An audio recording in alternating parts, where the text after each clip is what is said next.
Informez-vous qui est digne. Matthieu chapitre 10, versets 5 à 15. Le ministère terrestre du Seigneur Jésus pourrait se décrire par ces trois actions. Jésus prêchait, il enseignait et il guérissait. Ces activités sont mentionnées spécifiquement en Matthieu chapitre 9, verset 35, où il est écrit que Jésus parcourait toutes les villes et les villages, enseignant dans les synagogues, prêchant la bonne nouvelle du royaume et guérissant toute maladie et toute infirmité.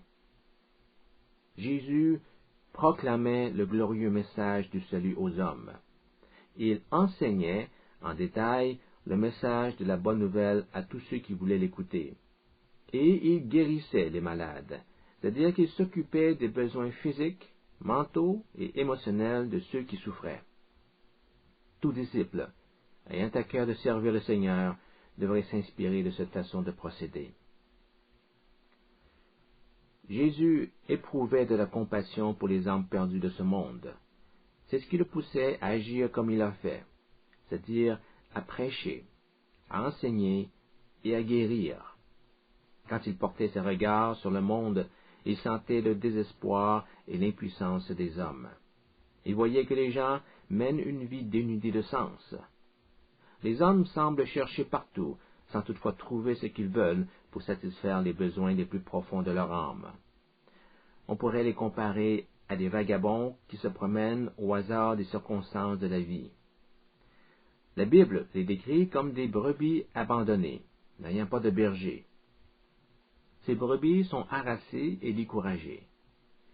Nous lisons à Matthieu chapitre 9, verset 36, « Voyant la foule, Jésus fut ému de compassion pour elle, parce qu'elle était languissante et abattue, comme des brebis qui n'ont point de berger. » Le mot « languissant » en grec donne l'image d'une bête prise dans un buisson épineux. En essayant désespérément de se dégager, les épines écorchent sa peau, causant une vive douleur. Plus elle s'agite, plus elle se fait mal. On peut dire que cela ressemble à la condition spirituelle de l'homme.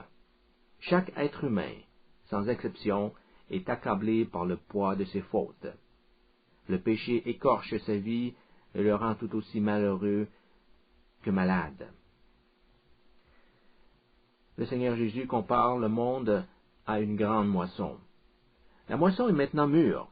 Elle n'attend qu'à être recueillie par les ouvriers. Mais si on n'envoie pas de moissonneur, il n'y aura pas de récolte. Tout sera perdu. Par cette image, Jésus voulait faire comprendre à ses disciples la nécessité urgente de sauver les hommes de leurs péchés. Il faut, dès maintenant, récolter la moisson, sinon elle sera perdue. Les hommes seront à jamais perdus si rien n'est fait pour les sauver. Jésus appelle alors ses 12 disciples et les charge d'une mission spéciale. Pour la mener à bonne fin, ceux-ci devront respecter certaines consignes. Matthieu chapitre 10, verset 5. Tels sont les 12 que Jésus envoya, après leur avoir donné les instructions suivantes. N'allez pas vers les païens, et n'entrez pas dans les villes des Samaritains. Allez plutôt vers les brebis perdues de la maison d'Israël. Allez, prêchez et dites, le royaume des cieux est proche. Guérissez les malades, ressuscitez les morts, purifiez les lépreux, chassez les démons. Vous avez reçu gratuitement, donnez gratuitement. Ne prenez ni or ni argent, ni monnaie dans vos ceintures, ni sac pour le voyage, ni 2 tuniques, ni souliers, ni bâton, car l'ouvrier mérite sa nourriture. Dans chaque ville et village que vous entriez, informez-vous s'il s'y trouve quelque homme digne de vous recevoir, et demeurez chez lui jusqu'à ce que vous partiez. En entrant dans la maison, saluez-la. Et si la maison en est digne, que votre paix vienne sur elle. Mais si elle n'en est pas digne, que votre paix retourne à vous. Lorsqu'on ne vous recevra pas et qu'on n'écoutera pas vos paroles, sortez de cette maison ou de cette ville. et secouez la poussière de vos pieds. Je vous le dis en vérité, au jour du jugement, le pays de Sodome et de Gomorrhe sera traité moins rigoureusement que cette ville-là. À cette étape-ci, il fallait en premier lieu annoncer la bonne nouvelle aux Juifs. Jésus demanda aux apôtres de rester en Galilée et de ne prendre contact qu'avec les membres de la maison d'Israël. Pourquoi imposer une telle restriction? Israël est le peuple avec qui Dieu avait d'abord établi une alliance. Il était tout à fait naturel de prêcher premièrement à la maison d'Israël. À part quelques rares exceptions, le ministère de Jésus, de même que celui des disciples, avant la résurrection, se limitait à la nation juive. Les gentils connaîtront l'évangile du Christ plus tard. D'ailleurs, Jésus déclara à la femme cananéenne que sa tâche première était d'appeler le peuple élu à la repentance. Je n'ai été envoyé qu'aux brebis perdues de la maison d'Israël. Matthieu chapitre 15, verset 24. Il était dans le plan divin que les Juifs soient les premiers à entendre la bonne nouvelle. L'apôtre Paul connaissait bien la volonté de Dieu à cet égard. Il dit dans Romains chapitre 1, verset 16, « Car je n'ai point honte de l'Évangile. C'est une puissance de Dieu pour le salut de quiconque croit, du Juif premièrement, puis du Grec, c'est-à-dire les païens. » Durant l'ère apostolique, l'Évangile était annoncé aux Juifs d'abord, puis aux gentils ensuite. Il est clair que Paul s'appliquait à respecter cette priorité. En Actes chapitre 13, verset 46, il affirma que son devoir était de proclamer l'Évangile d'abord à ses compatriotes. C'est à vous, premièrement, vous, la maison d'Israël, que la parole de Dieu devait être annoncée. Mais puisque vous la repoussez et que vous vous jugez vous-même indigne de la vie éternelle, voici, nous nous tournons vers les païens. Donc Dieu voulait que les Juifs aient la première opportunité, et c'est pourquoi les apôtres devaient limiter leur ministère à ce moment-ci aux brebis perdues de la maison d'Israël. Plus tard, après la résurrection du Christ, ils seront appelés à aller auprès des gens de toutes les nations pour leur enseigner l'évangile de Jésus-Christ. Pour le moment, n'allez pas chez les païens, ni chez les Samaritains. Allez plutôt vers les âmes perdues de votre propre maison. Annoncez la bonne nouvelle en Israël et dites aux gens que le royaume des cieux est proche. Puis Jésus dit à ses disciples, « Guérissez les malades, ressuscitez les morts, purifiez les lépreux, chassez les démons. » En d'autres mots, il leur disait, « La puissance de Dieu sera en vous pour accomplir votre mission. » Les apôtres n'auraient pas pu remplir leur tâche en comptant sur leurs propres ressources. Ils avaient besoin de la puissance de Dieu. Aujourd'hui encore, nous pouvons compter sur la puissance de Dieu pour accomplir son œuvre sur terre. Tôt ou tard, la puissance de Dieu se manifestera chez toute personne dont la vie est centrée sur Dieu. Il y aura des signes tangibles qui témoigneront de la puissance du Seigneur en nous. Par la suite, Jésus donna aux disciples des instructions très spécifiques sur la façon de subvenir à leurs besoins et sur ce qu'ils devaient faire en entrant dans une ville. Dans chaque localité, leur première tâche sera de s'enquérir d'un homme digne. Chaque fois que vous arriverez dans une ville ou un village, informez-vous pour savoir s'il s'y trouve quelqu'un qui soit digne. S'il y en a un, restez chez lui. Que votre paix vienne sur sa maison. Mais si la maison n'en est pas digne, alors que votre paix vous soit retournée. Par quoi reconnaît-on un homme digne? Et digne de quoi? Le thème de la dignité apparaît plusieurs fois dans l'enseignement du Nouveau Testament. En grec, il s'agit du mot axios. Il est utilisé à 41 reprises dans le Nouveau Testament, ce qui nous donne déjà une idée de l'importance de ce sujet. En tant que croyants, nous hésitons beaucoup à dire d'une personne qu'elle est digne. Nous avons plutôt le réflexe de penser que tous les hommes sont indignes de l'amour de Dieu.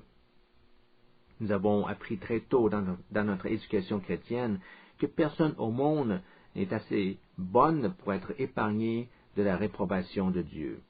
C'est pourquoi nous nous considérons comme étant indignes du salut que Dieu nous offre. C'est la grâce divine qui nous rend dignes et non pas la valeur intrinsèque de quelqu'un. Étant justifiés par le sang de Jésus, nous devenons dignes d'être en communion avec Dieu.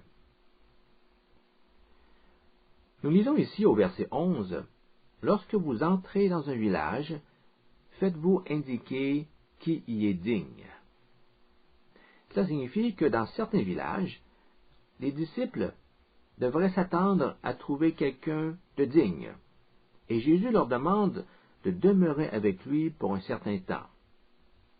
Il existe donc des gens que Jésus considère comme étant dignes. Comment un homme peut-il être digne? À quoi peut bien correspondre cette qualité? Dans sa plus simple expression, le mot « axios » décrit l'action d'évaluer le poids de quelque chose. On peut l'utiliser pour comparer le poids de deux entités, qu'elles soient physiques ou non physiques. Paul en fait usage en Romains chapitre 8, verset 18, pour parler de nos souffrances. Il affirme que les souffrances du temps présent ne sont pas dignes d'être comparées avec la gloire à venir. En comparaison de la gloire que Dieu manifestera en nous, les contrariétés de la vie actuelle ne pèsent pas grand-chose. Par la suite, on utilisa le mot axios pour établir une relation comparative entre deux personnes ou deux objets sur le plan de leur qualité. La mesure se fait alors au niveau de la valeur et non pas au niveau du poids. Ainsi, une chose est axios s'il est digne des qualités qu'on lui attribue, si elle mérite la valeur qu'on lui donne en comparaison avec une autre chose. On dit qu'un objet est digne si sa valeur est comparable à celle d'un autre. Elle n'est pas digne si sa valeur n'est pas comparable à la valeur d'un autre objet. La comparaison peut également se faire entre deux personnes. En Jean 1, chapitre 27, Jean le Baptiste avoue humblement qu'il n'est pas digne, axios, de délier la courroie des souliers de Jésus. En d'autres termes, il disait, « Jésus est une si grande personne, et je me sens si insignifiant lorsque je me compare avec lui. Je ne suis pas digne de lui. » Par ces mots, Jean le Baptiste exprimait l'écart extrême qui existe entre Jésus et lui au niveau de la valeur de leur personne. De façon similaire, le centurion de Capernaum ne se sentait pas digne que Jésus se donne la peine d'aller chez lui pour guérir son serviteur. Il dit en Matthieu chapitre 8, verset 8, « Seigneur, je ne suis pas digne que tu entres sous mon toit. Seigneur, ton nom est exalté dans tout l'univers. Je ne suis qu'un simple homme, loin d'être parfait. Je ne suis pas digne de te recevoir dans ma maison. » En Matthieu chapitre 10, verset 37, Jésus fait une comparaison entre la valeur que nous attribuons à la famille et sa propre valeur. Il dit, « Celui qui aime son père ou sa mère plus que moi n'est pas digne de moi, et celui qui aime son fils ou sa fille plus que moi n'est pas digne de moi. » En d'autres mots, il est en train de dire, si les membres de votre famille immédiate sont plus importants à vos yeux que moi-même, alors vous ne savez pas qui je suis. Nous pouvons voir ici la relation entre valeur et être digne. Je m'explique. Si vous ne percevez pas l'immense valeur de Jésus, alors vous n'êtes pas digne de lui. Si votre père ou votre mère ou votre mari ou votre femme ou encore votre fils ou votre fille sont plus importants dans votre vie que Jésus, Alors écoutez bien ce que Jésus veut vous dire. Vous n'êtes pas digne de moi. Vous êtes aveugle, car vos yeux ne reconnaissent pas ce que je vaux. Je comprends fort bien que toutes ces personnes sont très importantes dans votre vie. Mais si vous deviez faire un choix entre elles et moi, et que vous choisissez votre famille, alors vraiment, vous ne voyez pas la valeur de ma personne. Pour la plupart des gens, les relations familiales représentent ce qu'ils ont de plus précieux au monde. Il y a cependant une relation d'une autre nature qui devrait être au-dessus de nos liens avec la famille. Il s'agit d'une relation avec Jésus-Christ. Jésus doit toujours passer avant père, mère, fils ou fille. Nous sommes appelés à aimer Jésus au suprême degré, lui attribuant la plus grande valeur sur tout ce que nous possédons, plus même que notre propre famille.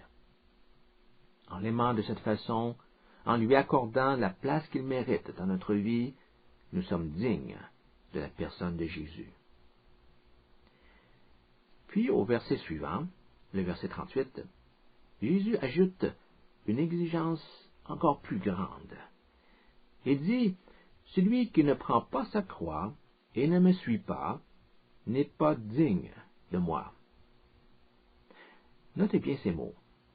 Celui qui ne prend pas sa croix. Étant un instrument d'exécution, la croix est le symbole de la souffrance et de la mort. En utilisant ce symbole, Jésus veut nous communiquer le message suivant. Si vous n'êtes pas prêt à sacrifier votre vie pour moi, alors vous n'êtes pas digne de moi. Jésus a mis le doigt sur la dernière chose que nous accepterions de sacrifier, et c'est notre vie. La croix représente ici le reniement de soi, et Jésus nous demande de vivre dans un abandon si total que même la mort pour Christ ne paraît pas être un prix trop élevé.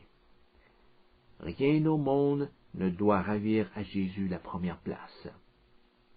Si vous ne faites pas cela, si vous refusez de prendre votre croix, si votre amour pour votre vie est plus grand que celui que vous éprouvez à mon égard, alors je dois vous dire que vous ne comprenez pas ce que je vaux.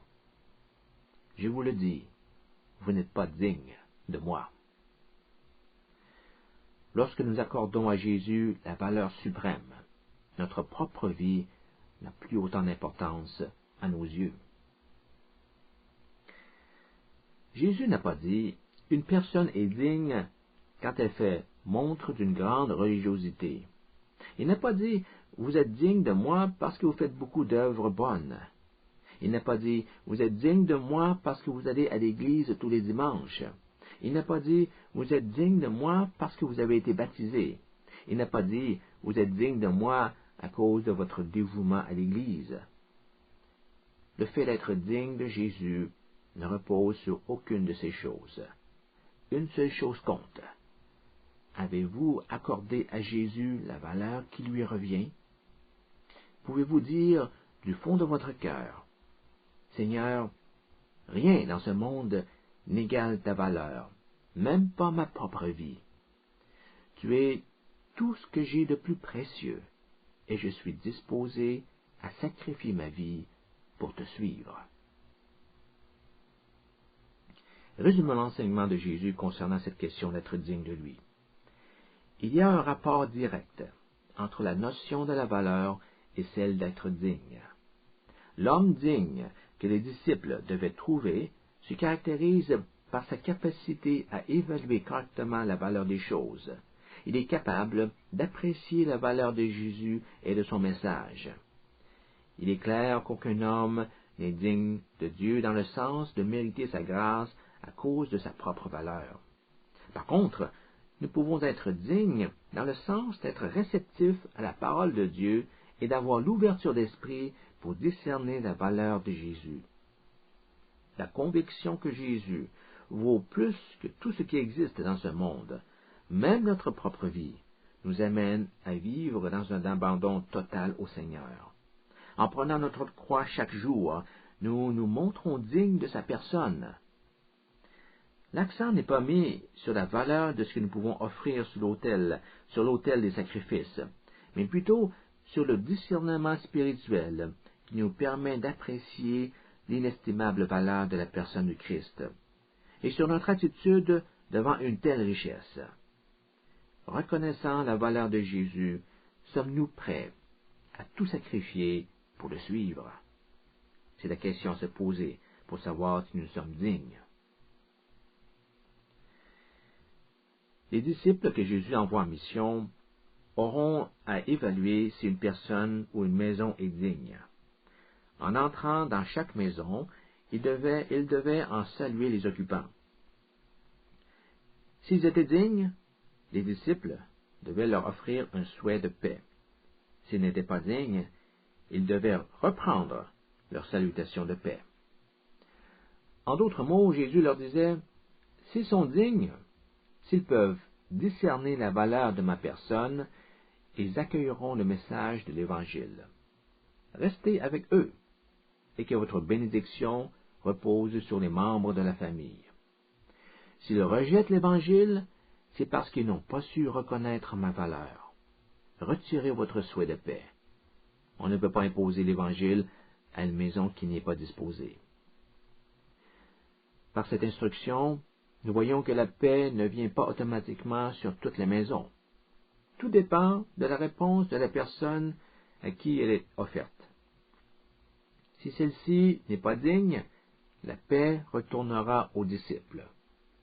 Cela signifie que le vœu de bénédiction lui est retiré, ce qui équivaut en fait à une malédiction. Jésus déclare au verset 40, « Celui qui vous reçoit me reçoit, et celui qui me reçoit reçoit celui qui m'a envoyé. » La paix que les apôtres prononçaient sur les membres d'une maison ne devait pas être prise à la légère. En rejetant leur souhait de paix, ils rejetaient par le fait même les disciples. Et comme ces derniers sont étroitement associés au Seigneur, leur attitude négative montrait qu'ils rejetaient Jésus également. Le Seigneur Jésus explique à ses disciples comment ils devaient répondre à ceux qui les refusent. S'il y avait un réel rejet de leur présence et de l'Évangile, ils secoueront la poussière de leurs pieds. C'était un acte symbolique signifiant que Dieu allait exclure tous ceux qui le rejettent. Les Juifs avaient coutume d'enlever soigneusement la poussière de leurs vêtements et de leurs souliers avant de marcher à nouveau sur leur propre territoire s'ils venaient de traverser une région païenne. Ils voulaient ainsi éliminer toute possibilité de revenir chez eux avec quelque chose qui pourrait les rendre impurs, puisqu'ils avaient foulé le sol appartenant aux gentils. Jésus demanda aux disciples de faire la même chose dans les villages en Israël où l'Évangile ne sera pas accueilli favorablement. Cela veut dire que même en Israël, ceux qui rejettent l'enseignement de Jésus sont considérés comme des païens. Mais la signification de cet acte ne s'arrête pas là. Par ce geste, on veut montrer qu'il y a une rupture complète. En secouant la poussière attachée à leurs pieds, les apôtres signifiaient que toute responsabilité pour la maison ou la ville hostile à leur égard avait pris fin. Ils leur disaient, « Je me dissocie de toute relation avec vous. Je ne veux même pas que la poussière de votre maison se retrouve sur mes chaussures. À partir de maintenant, je décline toute responsabilité dans la situation qui résultera de votre rejet. Je vous invite à recevoir le salut divin. Je vous invite à vous repentir et à accepter l'amour de Dieu. Mais si vous n'avez rien à faire avec tout cela, si vous ne voulez pas entendre et croire à la bonne nouvelle, alors je me dissocie de vous. Je n'ai plus aucune responsabilité à votre égard. Et pour que cela soit très clair, je secoue la poussière de mes pieds. » On exprime la même idée quand on dit « je m'en lave les mains ». Et c'est d'ailleurs ce que Pilate fait en Matthieu 27, 24, pour montrer qu'il n'approuvait pas la crucifixion de Jésus demandée par la foule. Dans ce verset, nous lisons « Pilate, voyant qu'il ne gagnait rien, mais que le tumulte augmentait, prit de l'eau, se lava les mains en présence de la foule, et dit, « Je suis innocent du sang de ce juste. Cela vous regarde. » Ici, au lieu de secouer la poussière de ses pieds, Pilate se lava les mains. Ces deux gestes ont exactement la même signification. La foule hystérique exigeait la crucifixion de Jésus. Mais cette réclamation paraissait tout à fait incompréhensible à Pilate. Craignant un tumulte incontrôlable qui aurait pu le mettre en danger, il céda à la pression et accepta de livrer Jésus pour être crucifié, même s'il n'y avait à ses yeux rien qui justifiait sa mise à mort. Alors il se lava les mains à la vue de tous pour montrer publiquement qu'il se dissociait complètement de toute cette affaire. Pour Pilate, la responsabilité de la crucifixion de Jésus reposait sur le peuple et les autorités juives, et non pas sur lui-même. En enlevant la poussière de leurs chaussures, les disciples voulaient communiquer la même perspective. Ils disaient au peuple, « Venez à Dieu pour qu'il vous guérisse de vos iniquités. Repentez-vous. Le royaume des cieux est proche. Si vous ignorez l'invitation de Dieu, cela entraînera des conséquences terribles pour vous. Vous allez périr. Et je suis prêt à faire tout ce qui est en mon pouvoir pour vous convaincre de cette vérité. Mais si malgré tout, vous décidez de rejeter l'Évangile, alors je décline toute responsabilité sur les conséquences de votre obstination. Je secoue la poussière de mes pieds. Bien que je craigne le pire pour vous, je ne peux pas être tenu responsable des conséquences de vos décisions. » Qu'est-ce qu'il y avait de si terrible pour que Jésus demande à ses disciples de réagir de la sorte? Le jour viendra quand chacun devra rendre compte à Dieu de sa réaction face à l'enseignement du Seigneur. Au jour du jugement, nous dit Jésus, le rejet de l'Évangile sera considéré comme étant un péché plus grave que les péchés commis par les villes de Sodome et Gomorrhe. Il faut comprendre que la comparaison se fait avec deux villes qui avaient la réputation de commettre des crimes odieux.